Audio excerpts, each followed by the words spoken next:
Prism washing and steam iron centre പുന്നമ്പറമ്പിൽ പ്രവർത്തനം ആരംഭിച്ചു. Thekkumkara panchayat president T V. സുനിൽകുമാർ ഉദ്ഘാടനം ചെയ്തു. നൂതന സാങ്കേതിക വിദ്യ ഉപയോഗിച്ച് വസ്ത്രങ്ങൾ വാഷിംഗ്, അയണിംഗ് എന്നിവ ചെയ്തു കൊടുക്കുന്ന യൂണിറ്റാണ് പ്രവർത്തനം ആരംഭിച്ചിട്ടുള്ളത്.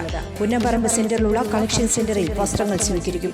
ഉപഭോക്താക്കളുടെ സൗകര്യം കണക്കിലെടുത്ത് വടക്കാഞ്ചേരി ടൗണിലുള്ള അഷ്ടപതി കോംപ്ലക്സിൽ കളക്ഷൻ സെന്റർ ഉടൻ പ്രവർത്തനം ആരംഭിക്കും. ഇനി വാഷിംഗും അയണിംഗും ഒരു പ്രശ്നമേയല്ല. കൂടുതൽ വിവരങ്ങൾക്ക് 96504445 എന്ന നമ്പറുമായി ബന്ധപ്പെടുക. സംസ്ഥാന നേതൃത്വത്തോടുള്ള അമർഷം തുടർന്ന് ഇ.പി. ജയരാജൻ. CPM സംസ്ഥാന സെക്രട്ടേറിയറ്റ് യോഗത്തിൽ ഇ.പി. ജയരാജൻ പങ്കെടുക്കില്ല. സംസ്ഥാന കമ്മിറ്റിയുടെ യെച്ചൂരി അനുസ്മരണത്തിലും പങ്കെടുക്കില്ല. കേരളത്തിൽ ഇല്ലെന്നാണ് ഇ.പിയുടെ വിശദീകരണം. LDF കൺവീനർ സ്ഥാനത്ത് നിന്ന് നീക്കിയതിൽ സംസ്ഥാന നേതൃത്വത്തോടുള്ള അതൃപ്തി ഇ.പി. ജയരാജൻ ഇപ്പോഴും തുടരുന്നുവെന്നതാണ് ഇതിലൂടെ മനസ്സിലാകുന്നത്.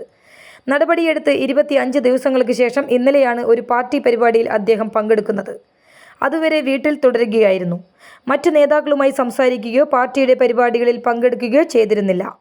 അഴീക്കോടൻ രാഘവൻ അനുസ്മരണ ചടങ്ങിലും പങ്കെടുത്തില്ലായിരുന്നു. നേരത്തെ കണ്ണൂർ പയ്യാമ്പലത്ത് നടന്ന ചടയൻ ഗോവിന്ദൻ അനുസ്മരണ പരിപാടിയിലും ഇ.പി. പങ്കെടുത്തിരുന്നില്ല. പരിപാടിയിൽ ഇ.പി. പങ്കെടുക്കുമെന്ന് കണ്ണൂർ നേതൃത്വം അറിയിച്ചിരുന്നെങ്കിലും ഇ.പി. ജയരാജൻ വിട്ടുനിന്നിരുന്നു. BJP നേതാവ് പ്രകാശ് ജാവ്ദേക്കറിനെ കണ്ട വിഷയത്തിലാണ് ഇ.പിക്ക് LDF കൺവീനർ സ്ഥാനം നഷ്ടപ്പെട്ടത്. തുടർന്നാണ് ഇ.പി. ജയരാജൻ പാർട്ടി വേദികളിൽ നിന്ന് വിട്ടുനിന്നത്.